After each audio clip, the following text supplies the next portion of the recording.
Bismillah ar-Rahman ar-Rahim. Assalamu alaikum, dear students. Hope you all are fine. This is lecture number 4 of differential equation. Before going into the contents of today's lecture, let me give you a recall of what we have studied in the last lecture.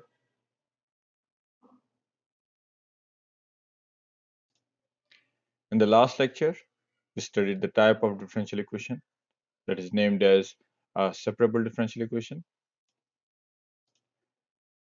Separable differential equation are those differential equations in which the function could be separated in the form of variables.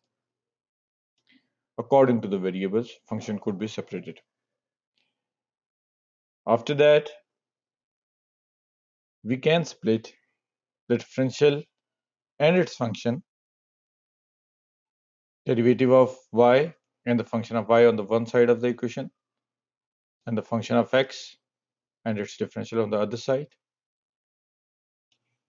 These type of differential equations in which we can do this step number 2, are called separable differential equations.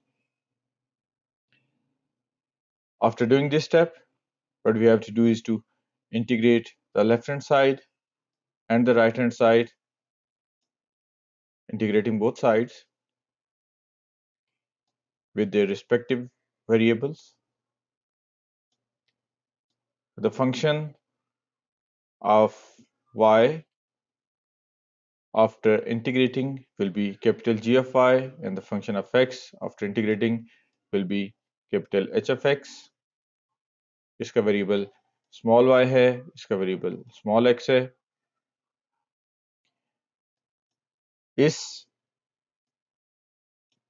Integral का भी integrating constant होगा, और जो integral x के respect से आ रहा है उसका भी इंटीग्रेटिंग कांस्टेंट होगा. Without going into the detail of C1 and C2, हम क्या करते हैं कि दोनों इंटीग्रेटिंग कांस्टेंट्स को कंबाइन करके एक ही कांस्टेंट लिखेंगे, नेम्ड एज कैपिटल C. चाहे तो आप h ऑफ x वाली साइड पे लिखें या g ऑफ y वाली साइड पे लिखें, इससे कोई फर्क नहीं पड़ता. दिस फॉर्म जिसमें कांस्टेंट अपीयर होता है, आपसे बात हुई थी, this is called the general solution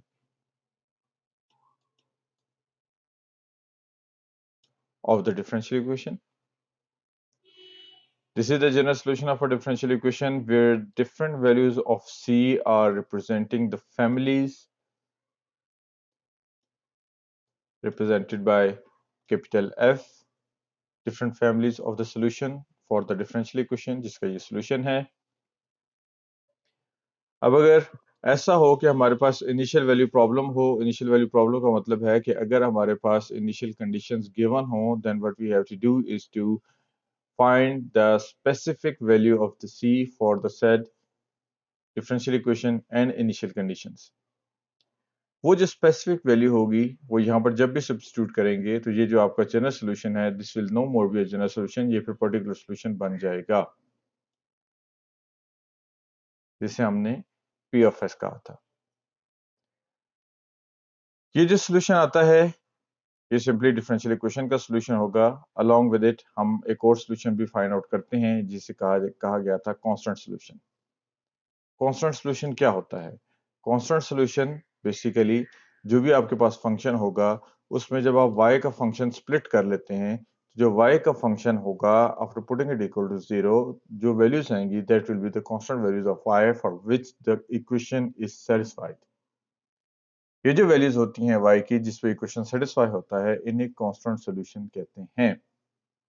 that means differential equation, अब मैं अगर इसे समराइज करूं तो डिफरेंशियल इक्वेशन के दो सॉल्यूशन फाइंड आउट करेंगे. एक का नाम होगा कांस्टेंट सॉल्यूशन, दूसरे का नाम होगा जनरल सॉल्यूशन. अगर इनिशियल वैल्यू प्रॉब्लम होगी तो जनरल सॉल्यूशन फाइंड नहीं करेंगे, फिर हम जनरल सॉल्यूशन को पर्टिकुलर सॉल्यूशन में कन्वर्ट करेंगे. Constant solution and particular solution in case of initial value problem, constant solution and general solution in case of non initial value problem. Now moving toward the homogeneous differential equation. Homogeneous differential equation वो differential equation होती है जिसके बारे में आप ये कह सकते हैं this can be easily converted in the form of separable differential equation after a small substitution. Homogeneous differential equation उन डिफरेंशियल इक्वेशंस को कहते हैं this is basically a standard form of differential equation. ये होमोजेनियस उस सूरत में होगी if you replace a variable y with tfy and x with tfx तो आपके पास t पावर n कॉमन आ जाए तो इस तरह की जो रिप्रेजेंटेशन होती है उसे हम होमोजेनियस डिफरेंशियल इक्वेशन कहते हैं।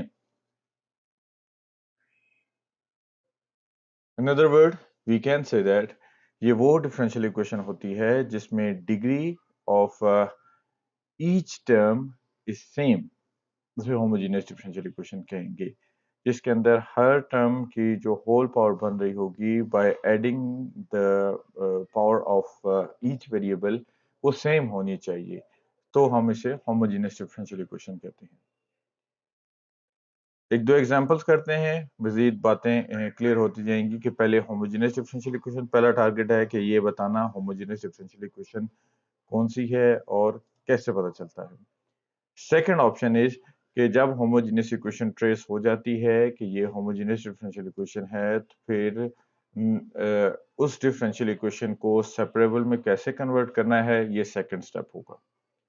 थर्ड स्टेप ये होगा कि जब आपको ये ट्रेस हो जाए कि ये होमोजेनियस है, फर्स्ट स्टेप, सेकंड स्टेप आपने इसे सेपरेबल में कन्वर्ट कर दिया, and the third step which is the main step वो ये कि you have to solve it according to the method of separable differential equation.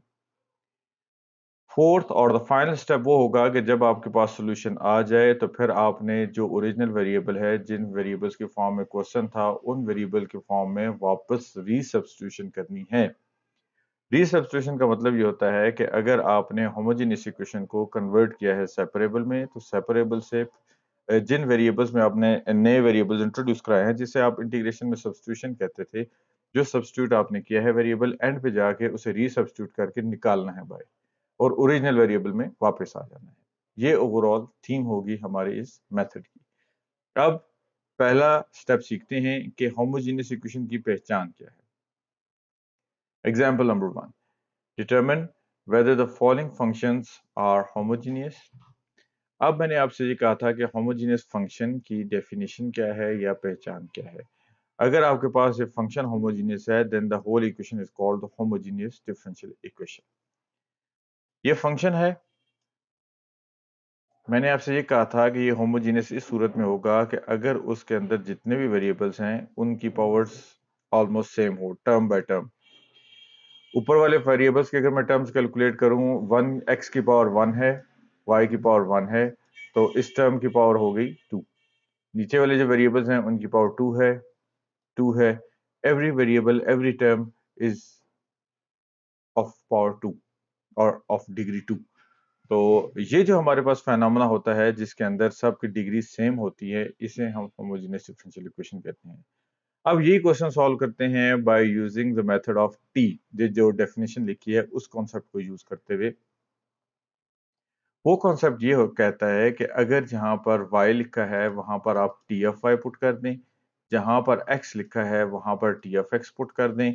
जब टी एफ वाई y को रिप्लेस कर दें टी एफ वाई से, x को replace कर दें टी एफ एक्स से, तो कॉमन आ जाएगा t। डिनोमिनेटर में जब x की जगह पे आप टी एफ एक्स पुट करेंगे स्क्वेयरिंग करके, टी स्क्वेयर एक्स स्क्वेयर बन जाएगा। y की जगह पे आप टी एफ वाई पुट कर देंगे तो ये टी स्क्वेयर वाई स्क्वेयर हो जाएगा।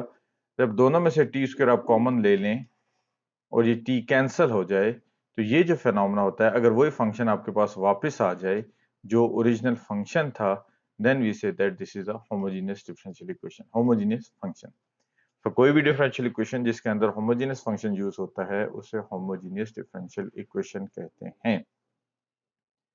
सिमिलरली टी के मेथड से, दोनों मेथड से मैं आपको बता देता हूं कि सेकंड फंक्शन जो जी ऑफ एक्स वाई क्वेश्चन के अंदर गिवन है, क्या वो होमोजेनियस है या नहीं।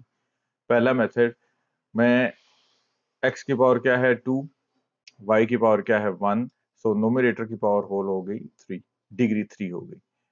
डिनोमिनेटर में x की डिग्री 3, y की डिग्री 2, x की degree 1, so again it is 3।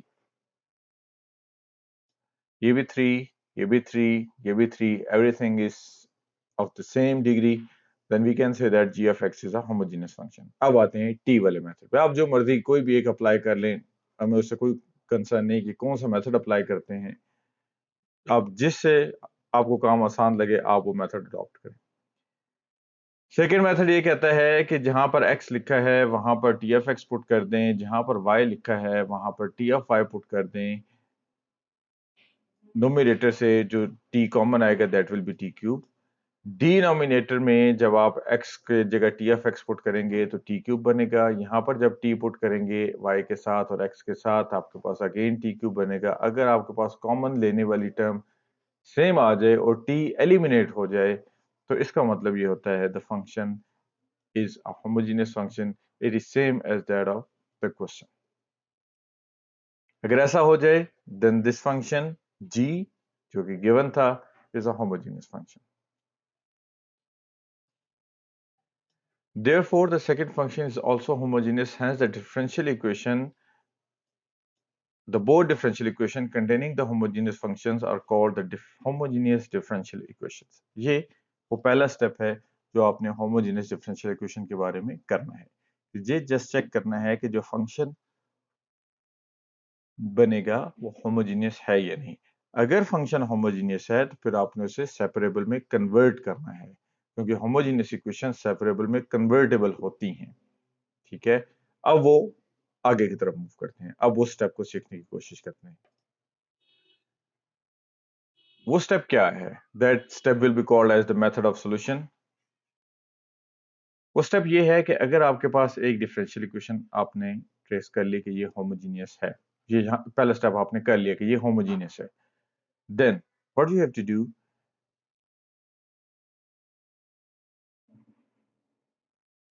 Apply this substitution. ये सब्स्टिट्यूशन क्या है? ये सब्स्टिट्यूशन ये कहती है कि जहां पर y लिखा हुआ है वहां पर आप v ऑफ x पुट कर दें। जहां y लिखा है वहां v ऑफ x पुट कर दें, या जहां पर x लिखा है वहां u ऑफ y पुट कर दें। एक वेरिएबल को दूसरे की फॉर्म में कन्वर्ट कर दें with the addition of a third और अ सपोर्टिंग वेरिएबल। जब आप इसे y को v ऑफ x पुट करेंगे तो सब्स्टिट्यूट करने के लिए आपको dy बाई dx चाहिए। तो y प्राइम आपको फाइंड आउट करना है, तो ये दोनों वेरिएबल्स हैं, दोनों में से कोई भी कांस्टेंट नहीं है, सो प्रोडक्ट रूल अप्लाई होगा। प्रोडक्ट रूल अप्लाई करते हैं, variable derivative of respect to x ले रहे हैं। पहले आप लेते हैं v का derivative x as it is, then you will take the derivative of x, we will remain as it is, x का डेरिवेटिव लेंगे तो 1 आ जाएगा। तो dy बाई dx की जगह पे आप ये चीज सब्स्टिट्यूट कर देंगे। अब बेसिकली हुआ क्या है? हुआ ये है कि आपने dy बाई dx में y को सब्स्टिट्यूट कर दिया है। y को इस तरीके से आपने इंट्रोड्यूस कराया है कि आप का जो नई डिफरेंशियल इक्वेशन बनेगी वो v और x की होगी, y एलिमिनेट हो जाएगा, निकल जाएगा y। जब y बीच में से निकल जाएगा तो इसका मतलब ये हो गया कि अब आपके पास v आपका डिपेंडेंट वेरिएबल है, x इंडिपेंडेंट वेरिएबल है। अब आपने इसे सॉल्व करना है। सॉल्व करते वक्त आपने जो सॉल्यूशन फाइंड करना है that will B containing v and x। Reverse substitution में v को आपने वापस y की फॉर्म में लाना है, क्योंकि ओरिजिनल क्वेश्चन x और y का था, आंसर भी x और y में होना चाहिए। That was the original method of the homogeneous differential equation. अब समराइज करते हैं और अपने मेथड को एक दफा रिकॉल करते हैं कि ओवरऑल सारा मेथड क्या है। First step, identify the equation as homogeneous by checking. पहला स्टेप जो मैंने बड़ी डिटेल से एक्सप्लेन किया है कि पहले स्टेप पे आपने वेरीफाई करना है the equation is a homogeneous differential equation. Once it is verified you can substitute this thing, v is equals to y by x या y is equals to vx। जब आप ये सब्स्टिट्यूट करेंगे then what you have to do is you need a derivative differential of y। Differential of y को जब आप introduce कराएंगे तो बीच में प्रोडक्ट रूल अप्लाई होगा, और जो फंक्शन है वहां पर आप सिंपल y की जगह पे v ऑफ x पुट कर दें, फंक्शन खुद ही अपने आप को रीअरेंज कर लेगा। अब जो x और v की फॉर्म होगी ये सेपरेबल इक्वेशन होगी, ये कन्वर्ट हो चुकी है सेपरेबल इक्वेशन में। ये सब्स्टिट्यूट करने का मकसद ये था कि आप होमोजेनियस डिफरेंशियल इक्वेशन को सेपरेबल डिफरेंशियल इक्वेशन में कन्वर्ट कर दें, और जब ये सेपरेबल में कन्वर्ट हो जाए then solve it by the method of separable differential equation. Separable differential equation से जब आप सॉल्व कर लेंगे जो सोल्यूशन आएगा that will be in the form of v and x। So मैंने आपसे ये बात कही थी कि आपका सोल्यूशन उन ओरिजिनल वेरिएबल्स की फॉर्म में होना चाहिए x and y। So back substitution use करेंगे to regenerate the old variable. जब ओल्ड वेरिएबल आ जाए तो x और y की फॉर्म में जो सोल्यूशन होगा that will be your final solution. Again the phenomena of initial value problem. Initial value problem का वही फिनोमेना है कि अगर आपके पास कोई कांस्टेंट आ गया तो आपने कांस्टेंट इवेल्युएट करना है, पर्टिकुलर सॉल्यूशन की तरफ मूव करना है। अदरवाइज अगर इनिशियल वैल्यू प्रॉब्लम नहीं है, ये नॉन इनिशियल वैल्यू प्रॉब्लम है, कंडीशंस कोई नहीं है, तो जो सॉल्यूशन होगा that will be the general solution. जिन चीजों का आपने ख्याल रखना है that those are, since we have to solve a separable equation we must be careful about the constant solutions. So जब आप सेपरेबल इक्वेशन को सॉल्व कर रहे होंगे तो आपने कांस्टेंट सॉल्यूशन का आपने ख्याल रखना है कि कांस्टेंट सॉल्यूशन वो f of y put it equal to 0.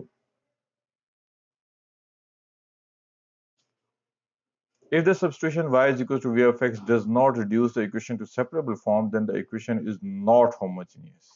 Exactly, ये बहुत ही important point है कि अगर आपने वेरीफाई किया कि फंक्शन होमोजेनियस फंक्शन है, फिर आपने सब्स्टिट्यूशन की, सब्स्टिट्यूशन करने के बाद आप जब फोर्थ स्टेप पे आए तो वो सेपरेबल बनी ही नहीं।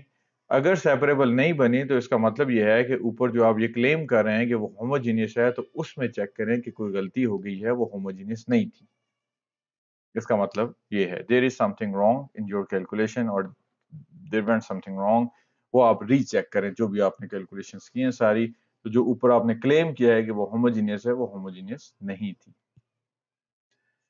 सारी बातें डिटेल से सीखने के बाद now we should move toward the examples of homogeneous differential equation, जिनको सॉल्व करना है और जिनकी तरफ हमने मूव करना है।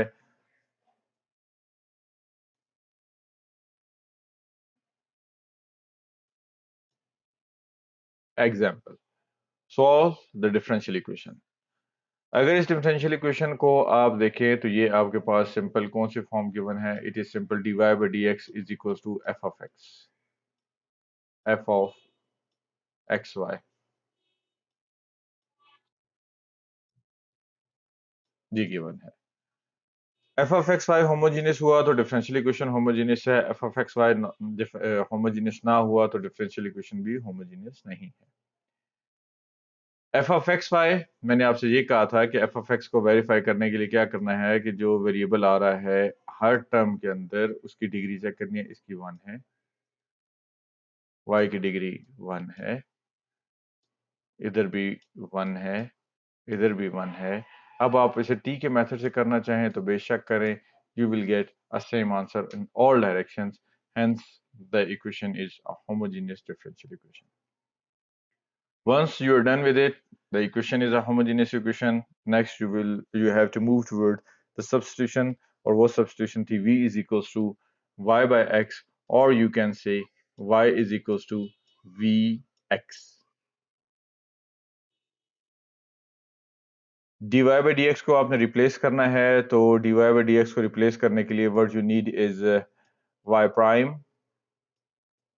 that will be equals to v prime, product rule apply किया, vx v prime x plus v will remain as it is और x का डेरिवेटिव लेंगे, you will get 1 और 1 एलिमिनेट हो जाएगा। तो जहां पर y प्राइम लिखा है वहां पर आप ये वैल्यूज पुट करते हैं v prime x plus v, और ये फॉर्म बन जाएगी x minus 2x remain as it is। जहां पर 5y लिखा है y की जगह पे आपने vx पुट कर दिया, divided by 2x as it is। y लिखा है वहां पर आपने vx पुट कर दिया, x को कॉमन लें, कैंसिल करें, सॉल्व करें, आपके पास ये फंक्शन बन जाएगा। अब अगर आप देखें तो this is a simple differential equation with the homogeneous with the separable properties.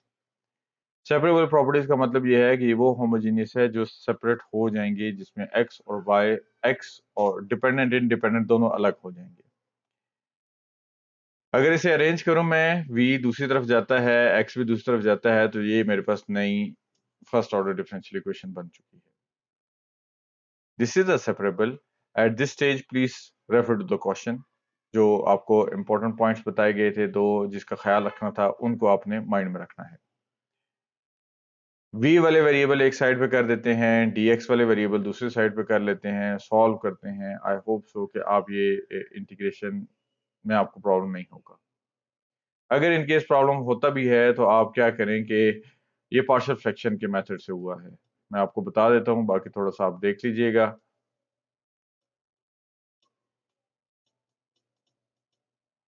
Partial fraction वाला जो मेथड था, जिसके अंदर हम किसी भी फॉर्म को स्प्लिट करके किसी भी डिफरेंशियल इक्वेशन को किसी भी टर्म एक्सप्रेशन को दो या दो से ज्यादा फॉर्म में कन्वर्ट कर देते थे, ज्यादा टर्म्स में कन्वर्ट कर देते थे। इसको डिवीजन वाले मेथड से आप करना चाहें तो भी कर सकते हैं, but it is all up to you. ये इंटीग्रेशन का पार्ट है। जैसे मैंने पहले बताया था कि इंटीग्रेशन में आपको थोड़ी चीजें रिवाइज करनी होंगी सो दैट कि आपके क्वेश्चन सॉल्व हो जाए।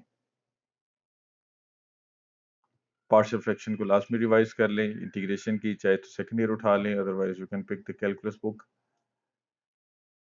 अच्छा, ये आपके पास आ जाता है इंटीग्रेशन करने के बाद, सेपरेबल से सॉल्व करने के बाद जो आपके पास फॉर्म बनती है, this is called general solution. अगर ये इनिशियल वैल्यू प्रॉब्लम है तो you have to remove this C, one thing. And the second thing is, ये v है, v आपका इंट्रोड्यूस्ड वेरिएबल था, इसे निकालना है बाहर। v को अगर आप बाहर निकालना चाहें तो v की वैल्यू क्या थी जो आपने सब्स्टिट्यूट की थी, v was equals to y by x। जहां पर v लिखा है वहां पर y बाय x पुट कर दें, जहां v लिखा है वहां y बाय x पुट कर दिया, जहां v लिखा है वहां y बाय x पुट कर दिया। और आप ये सॉल्व करेंगे तो जो नीचे वाला x है वो क्रॉस साइड पे जाके उसने इस नेचुरल लॉग ऑफ x को क्लियर कर दिया है, कैंसिल कर दिया है। किस तरीके से किया है वो आप सॉल्व करेंगे तो आपको पता चल जाएगा। अब रहेगी बात इस सी की। सी को आप अरेंज करना चाहें तो सी के बारे में मैंने आपसे ये कहा था कि अगर इंटीग्रेशन में आपने ये चीज सीखी हुई है कि नेचुरल लॉग हर टर्म के साथ आ रहा हो तो आप बेशक कांस्टेंट के साथ नेचुरल लॉग लगाना चाहें लगा दें, अगर नहीं लगाना चाहते ना लगाएं, कोई मसला नहीं। ये जो रिमेनिंग रिप्रेजेंटेशन है ये सोल्यूशन है। डिफरेंट सोल्यूशन अगर आप स्टूडेंट सॉल्व करते हैं, कांस्टेंट की शेप को बदलते हैं तो शायद रिप्रेजेंटेशन आपकी थोड़ी सी चेंज हो जाए, मगर वैल्यू चेंज नहीं होती। सो इस वजह से परेशान नहीं होना, आप लोग सिंपल इनको इवेलुएट करें, अरेंज करें, तो this will be your final answer. Now let us take one more example जिसे मैं सॉल्व करता हूं so that every step could be very clear. Step one, initially we need to verify कि ये homogeneous differential equation है या नहीं। मैं इसे अरेंज करता हूँ अकॉर्डिंग टू द डेफिनेशंस जो सारी हमने पढ़ी हैं। 2x cube y dy is equals to x4 plus y4 d of x dy by dx x4 plus y4 by 2x cube y। Arrange करने के बाद this is basically F of x. F of x के बारे में मैंने आपसे ये कहा था कि if this F of x is homogeneous function तो डिफरेंशियल इक्वेशन होमोजेनियस होगी। टी वाली कंडीशंस को यूज़ करता हूँ ताकि आप वर्किंग को ज़्यादा समझते हैं। अगर डायरेक्ट बताऊँ तो इसकी होल डिग्री 4 है, पावर 4 है, इसकी होल पावर 4 है। अगर इसकी आप डिग्री चेक करें तो 3 + 1 4, एवरीथिंग इज सेम, सो ये होमोजेनियस ही है। अगर टी वाले मेथड पे जाएं तो सब्स्टिट्यूट एक्स बाय एक्स को सब्स्टिट्यूट करें टी ऑफ एक्स, y को सब्स्टिट्यूट करें t of y। अगर t कॉमन आके कैंसिल हो गया then you will say that it is a differential equation with the homogeneous function. उस डिटेल में नहीं जाता, वो आप लोग खुद वेरीफाई करें। मैं जस्ट आपको ये बता देता हूँ कि ये होमोजीनियस है क्योंकि सारी पावर्स मैंने आपको बता दिया सेम हैं। So moving toward the second step. Second step ये कहता था कि अगर ये होमोजीनियस है then you have to substitute y is equals to v of x। अगर y is equals to v of x आप सब्स्टिट्यूट करते हैं दैट मीन्स कि जहाँ पर y प्राइम लिखा है वहाँ पर आप पुट करेंगे v prime x plus v, और जहां पर y लिखा है वहां v of x पुट करेंगे। Then your equation dy by d of x can be represented as x4 plus y4 by 2x cube y. This equation will be converted to v prime x plus v is equals to x4 plus v4 x4 2x cube v x in the second step x common लेने के बाद cancel हो जाएगा और ये हर step में cancel हो जाएगा, can be written as 2 of v which is only a function of v। अब अगर मैं ऐसे स्प्लिट करता हूँ और स्प्लिट इस अंदाज से करता हूँ कि जो आपके पास होमोजीनियस वाला स्टाइल था उस स्टाइल पे लेके जाता हूँ, सेपरेबल वाला स्टाइल था उस स्टाइल पे लेके जाता हूँ, तो it can be written as dv by d of x is equals to 1 plus v4 by 2v minus v dx को, और now it is a separable equation, मैं dx को उसके वेरिएबल के साथ अलग कर देता हूँ, dv को उसके अपने फंक्शन के साथ अलग कर देता हूँ। This can be written as dv, चलें अलग करने से पहले मैं अरेंज कर लूँ, एलसीएम ले लूँ राइट साइड पे, 1 plus v4 minus 2v square by v। अब अलग कर देता हूँ तो बन जाएगा v बाय, अगर इस सारे को मैं होल स्क्वायर की फॉर्म में लिखूं तो it is simply 1 minus v square whole square. d of v is equals to d of x 1 by x। इस साइड पे अगर इंटीग्रल अप्लाई करते हैं तो integral, now it is a separable equation और मैं सेपरेबल के स्टेप पे जा रहा हूँ, that means you can say that this is step 3। अब इंटीग्रेट करते हैं, इंटीग्रेशन ज़्यादा वही बात है, उसकी डिटेल में मैं नहीं जाऊंगा क्योंकि जितनी बातें आ रही हैं वो तो बता दूंगा, मगर वो रिवाइज करना आपका अपना काम है। आप खुद रिवाइज करें इंटीग्रेशन को, उसका मेथड मैं आपको डिटेल से बता चुका हूँ कि कैसे रिवाइज करने हैं और कितना रिवाइज करना है।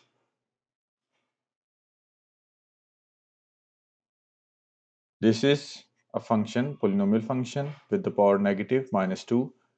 इसका डिफरेंशियल -2 बनता है, -2v बनता है, v है, -2 इज मिसिंग, सो -2 से मल्टीप्लाई डिवाइड कर देते हैं, हमारे पास डिफरेंशियल कंप्लीट हो जाएगा।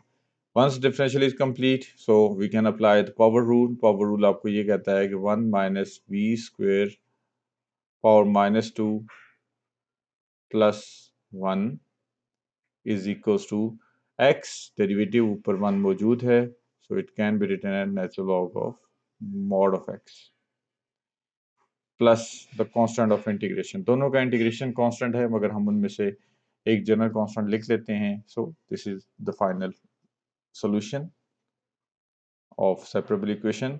अगर मैं इसे अरेंज करूं तो it is 1 by 2 1 minus v square equals to natural log of x plus c। जैसे कि मैंने आपसे पहले कहा था कि जो इंट्रोड्यूसिंग वेरिएबल्स होते हैं उन्हें आपने रिमूव करना होता है, जो ओरिजिनल वेरिएबल्स हैं उनके फॉर्म में वापस आंसर लाना है। So this could be considered as step 4 step 4 में मैंने क्या करना है कि मैंने अपने वेरिएबल को वापस लाना है, और वेरिएबल कैसे वापस आएगा? सब्स्टिट्यूट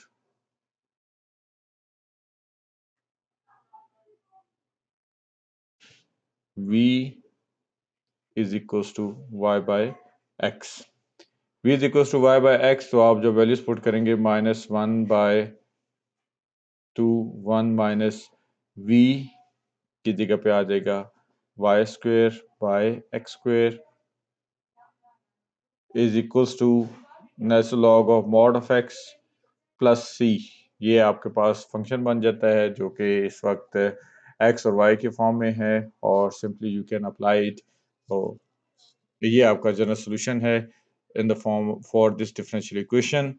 अगर यहाँ पर मेरे पास इनिशियल कंडीशंस भी गिवन होती तो मेरा ये टारगेट होता कि इस जनरल सोल्यूशन में से सी की स्पेसिफिक वैल्यू या पर्टिकुलर वैल्यू फाइंड आउट करना और यहाँ पर पुट करना, जिसके बाद ये जनरल सोल्यूशन ना रहे, पर्टिकुलर सोल्यूशन बन जाए।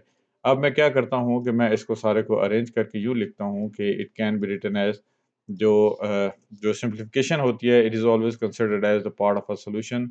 सो 1 by 2 x square minus y square, और जो एलसीएम एक्स स्क्वायर आएगा इसे आप क्रॉस मल्टीप्लाई कर दें तो it will be x square natural log of mod of x plus bracket में कर देते हैं सी is the final representation of the form.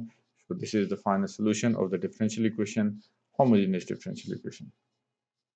साथ ही मैं कुछ साथ ही नेक्स्ट लेक्चर में मैं कुछ ऐसी डिफरेंशियल इक्वेशंस का बताता हूँ कि those could be converted into homogeneous differential equation. So उनको भी देखते हैं, और फिर उसके बाद एक दफ़ा ही मैं आपको प्रैक्टिस क्वेश्चंस या एक दफ़ा ही मैं आपको दोनों लेक्चर का सेम प्रैक्टिस क्वेश्चंस दे दूंगा।